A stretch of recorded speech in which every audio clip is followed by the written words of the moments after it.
Assalamu alaikum, dear students. Hope you all are fine. So, moving towards our next topic, that is complications of heart disease. Complications of heart diseases में बहुत सारे diseases आ जाते हैं. For example, chronic heart failure है, acute heart failure है, cardiogenic shock है,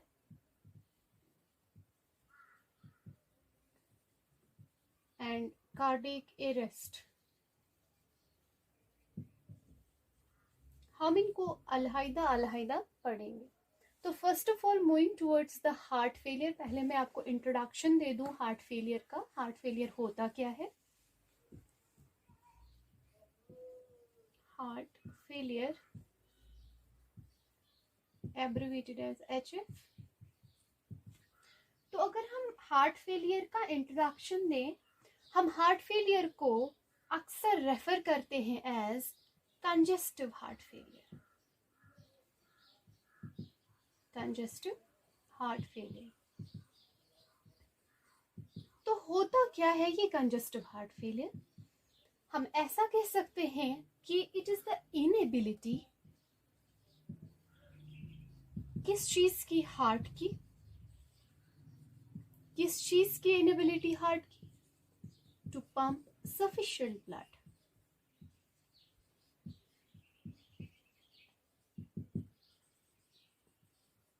ठीक है, तो हम कहेंगे कि हार्ट में उतनी कुव्वत नहीं रहती है काफी ब्लड को पंप करने के लिए.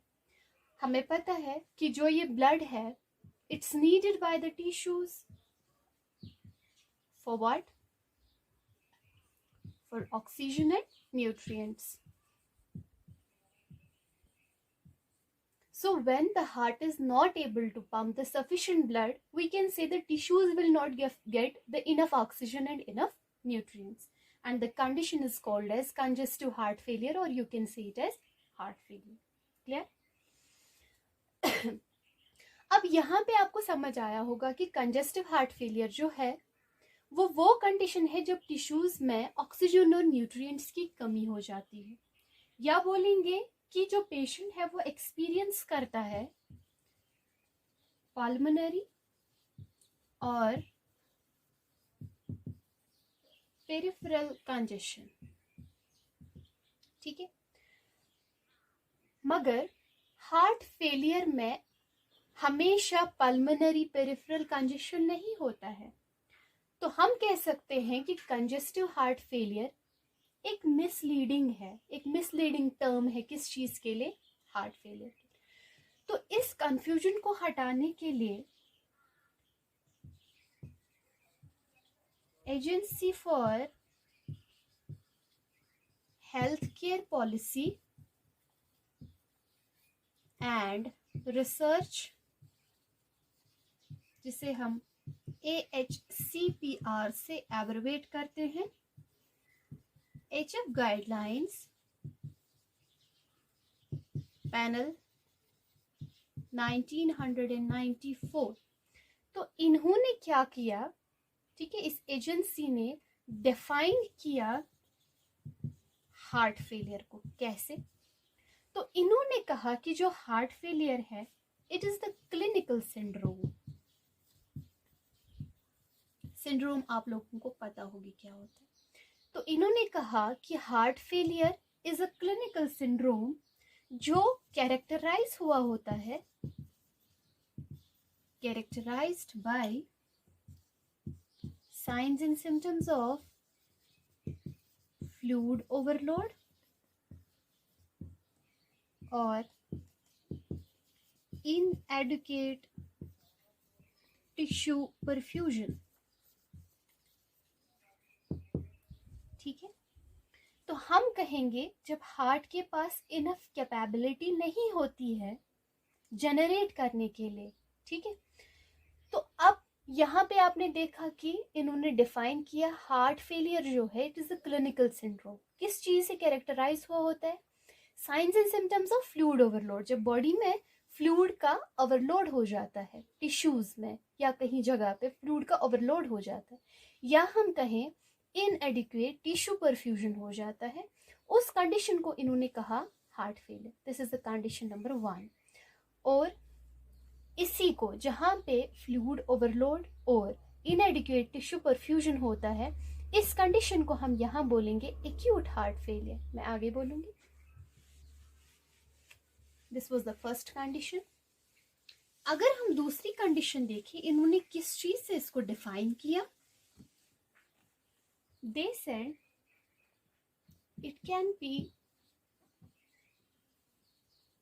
Myocardial heart disease. ठीक है, तो कहीं कहीं मायोकार्डियल हार्ट डिजीजेस भी हार्ट फेलियर को डिटरमाइन करती हैं।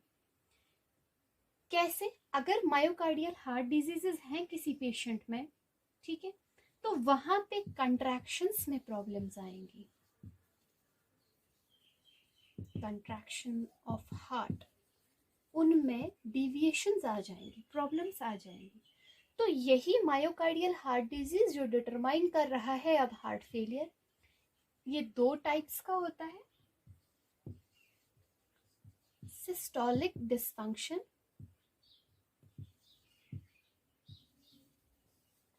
And diastolic dysfunction.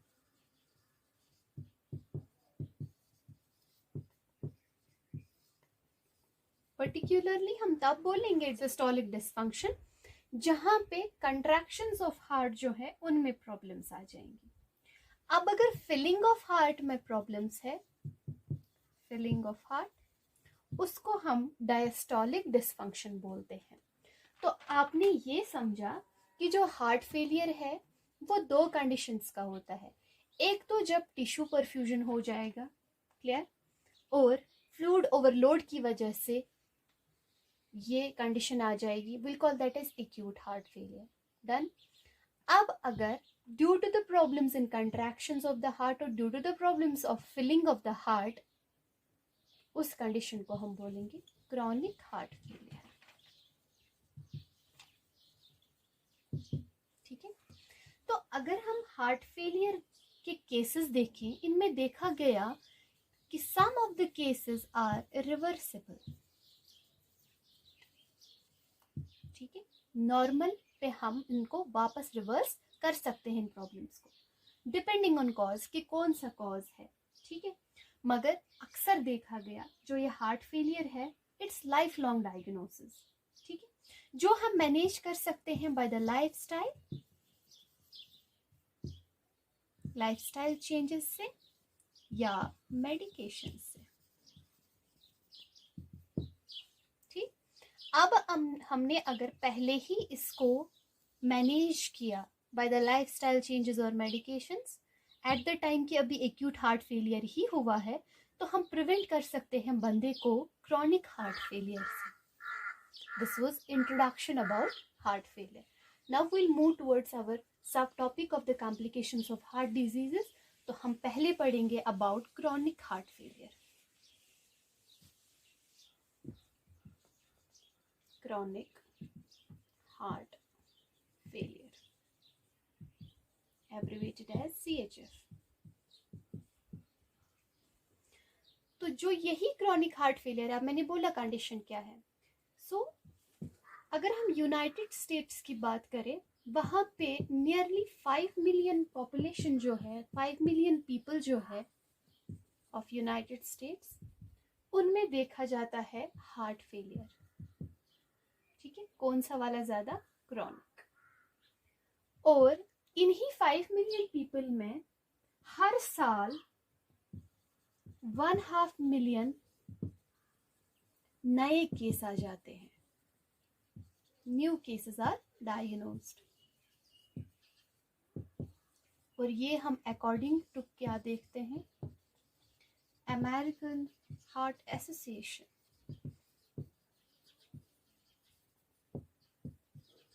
तो according to American Heart Association 2001, they say in the United States nearly 5 million of people are suffering from heart failures, and इन्हीं 5 मिलियन पीपल में 1/2 million जो है नए केसेस आ जाते हैं ईच ईयर। क्लियर? अब जो यही क्रॉनिक हार्ट फेलियर है, इसकी 2 टाइप्स हैं। अगर आप इनकी टाइप्स की बात करें, 2 टाइप्स हैं इसमें। अगर ऑल्ट्रेशन आ गई इन ventricular filling,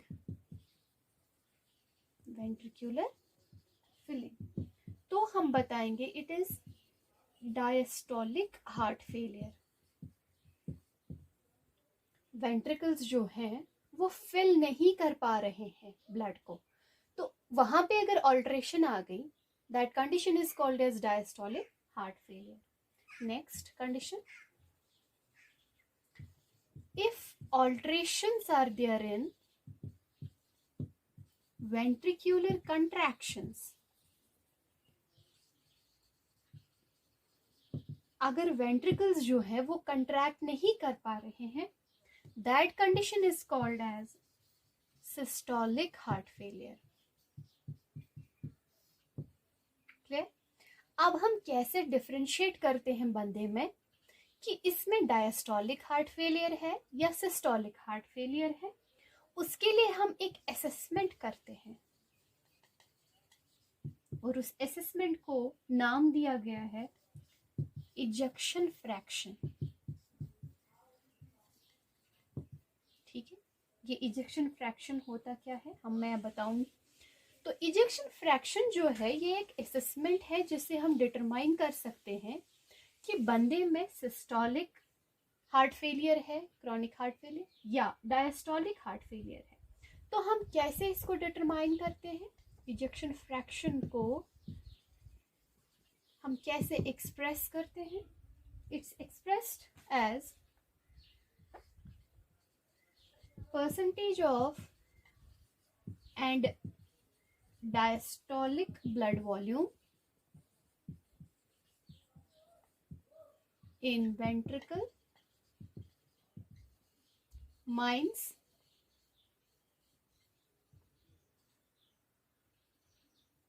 and systolic blood volume in ventricle divided by and diastolic blood volume in ventricle।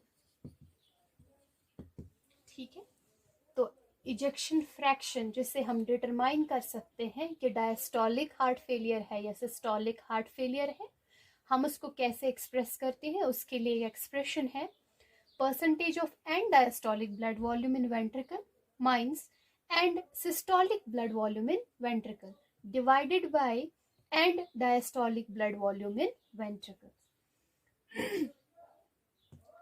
अब इसकी इंडिकेशन क्या है इसी इजेक्शन फ्रैक्शन की, कि क्या क्या इंडिकेट करता है? Indication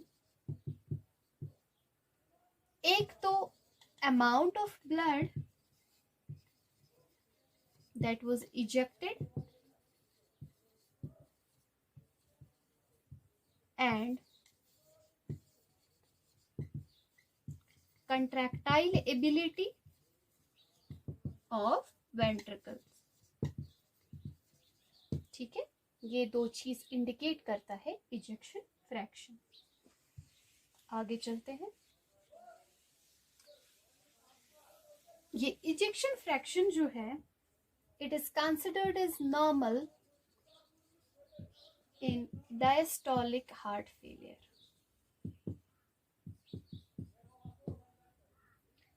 and ejection fraction is less than 40% in systolic heart failure। ठीक, नॉर्मल माना जाता है किनमें? डायस्टोलिक हार्ट फेलियर में, और लेस देन 40% है किनमें? सिस्टोलिक हार्ट फेलियर पेशेंट्स में। ठीक है, अब सीवियरिटी जो है चाहे डायस्टोलिक की हो चाहे सिस्टोलिक की हो, सीवियरिटी हम फ्रीक्वेंटली क्लासिफाई करते हैं अकॉर्डिंग टू पेशेंट्स में कैसे सिम्टम्स हैं। ठीक है, तो सीवियरिटी ऑफ हार्ट फेलियर हम डिटरमाइन करते हैं पेशेंट्स के सिम्टम्स से।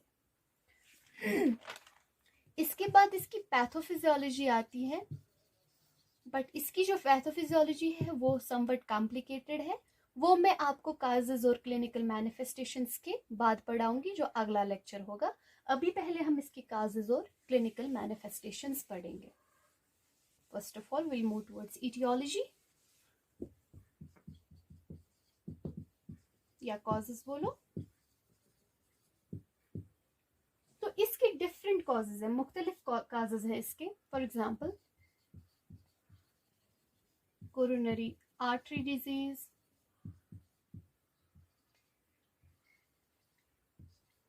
hypertension, faulty valves, cardiomyopathy and जो अदर्स है वो मैं बोलूंगी आपको। पहले हम देखते हैं कोरोनरी आर्टरी डिजीजेस जो हैं वो कैसे एक कॉजेटिव बन जाता है किस चीज के लिए, हार्ट क्रॉनिक हार्ट फेलियर के लिए। तो अगर हम कोरोनरी आर्टरी डिजीज की बात करें, यू नो कि कोरोनरी आर्टरी डिजीजेस रिजल्ट कैसे हो जाते हैं, by the buildup of fatty deposits, isn't it, या प्लेक्स भी बता सकते हो आर्टरीज में। अब इस वजह से जब ये फैटी डिपॉजिट्स या प्लेक्स बन जाते हैं आर्टरीज में due to the coronary artery diseases, उससे क्या हो जाता है, डिक्रीज इन ब्लड फ्लो। तो ब्लड फ्लो जो है वो रिड्यूस्ड आ जाता है, और इसी रिड्यूस्ड ब्लड फ्लो से क्या होगा, हार्ट अटैक आ सकता है, leads to heart attack. Done. अब अगर हाइपरटेंशन की बात करें, हाइपरटेंशन यू नो जो हाइपरटेंसिव पेशेंट्स होते हैं उनमें हार्ट वर्कलोड ज्यादा होता है।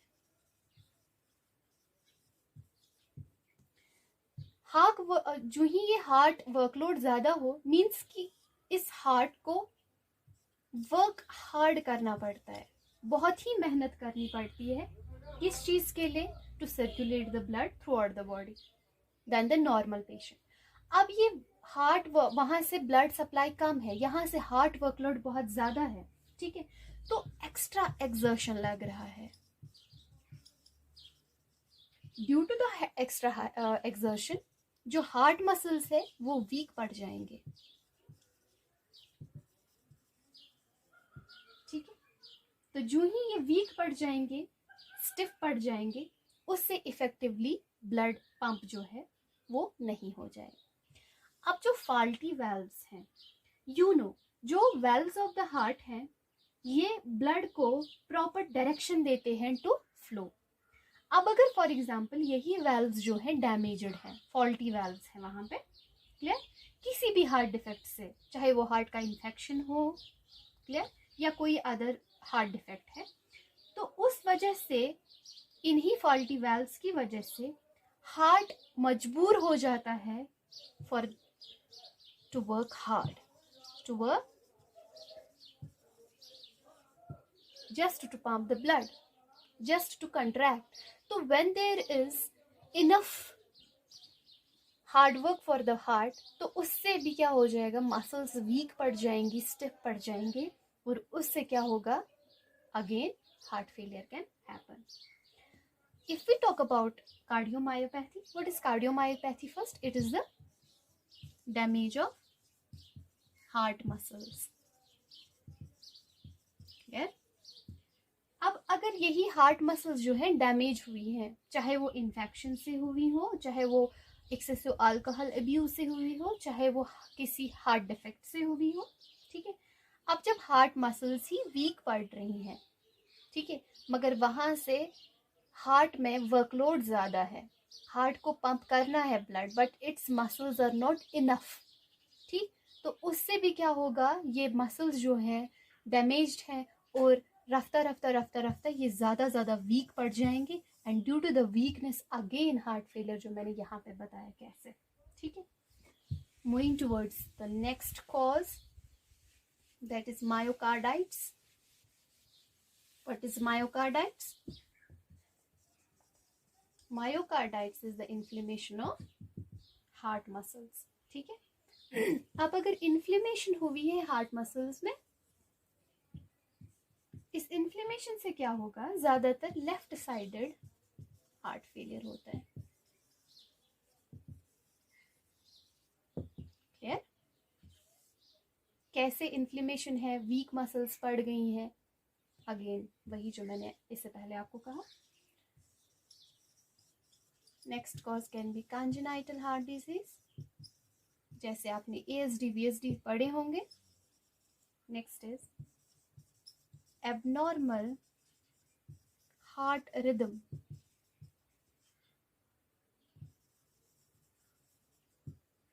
ठीक है. अब अगर एबनॉर्मल हार्ट रिदम्स हैं तो ये इनसे क्या होगा, either heart will beat fast or slow. In both conditions, चाहे fast beat हो रही है, चाहे beats slow हैं, they are again irregular, they are abnormal, so again they can cause heart failure. ठीक है. अगर for example heart beat fast है तो extra work है for the heart, isn't it? अगर slow है, ठीक है, तो उससे भी क्या हो सकता है, हार्ट फेलियर हो सकता है. These were the causes.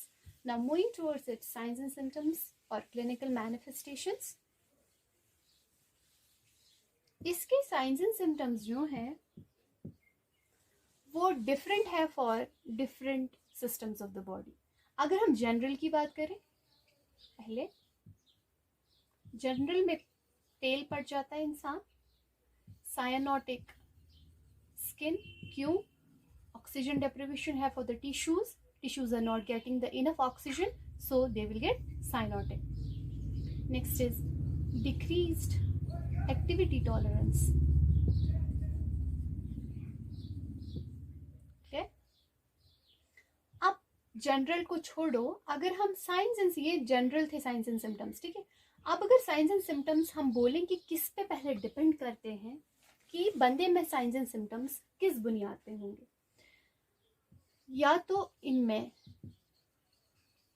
Left sided, ठीक है, लेफ्ट साइडेड हार्ट फेलियर होगा, या right sided heart failure.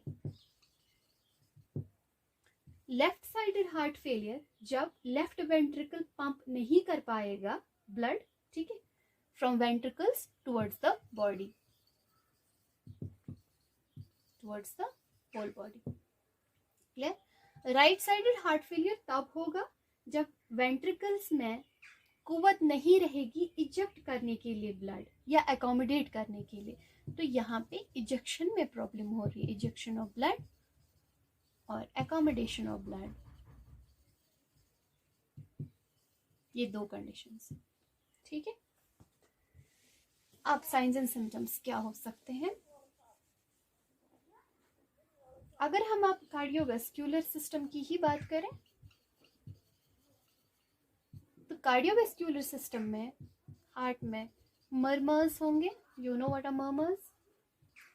Tachycardia, you know it. Increased jugular venous distension, ये मैंने बताया है आपके क्लास में. ठीक है. This were cardiovascular. अगर हम सेरेब्रोवेस्क्यूलर की बात करें तो सेरेब्रोवेस्क्यूलर में light headedness,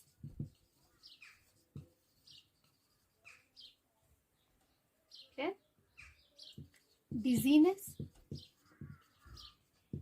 confusion. This were सेरेब्रोवेस्क्यूलर.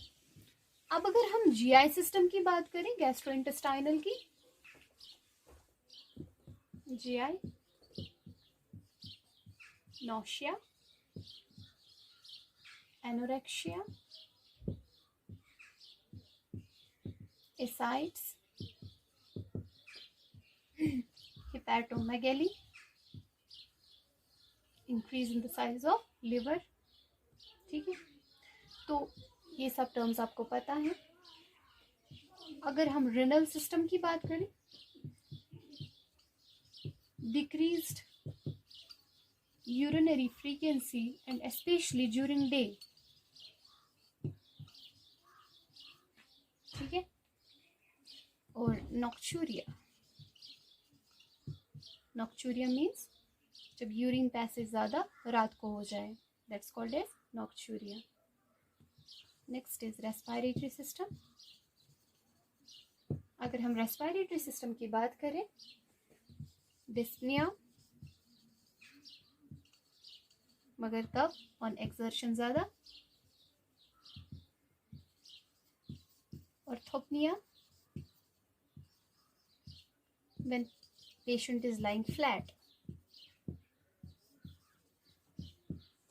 ठीक है, और ये डिस्निया जो है ज़्यादातर नॉक्चर्नल होता है, nocturnal dyspnoea. Okay? These were the signs and symptoms of chronic heart failure.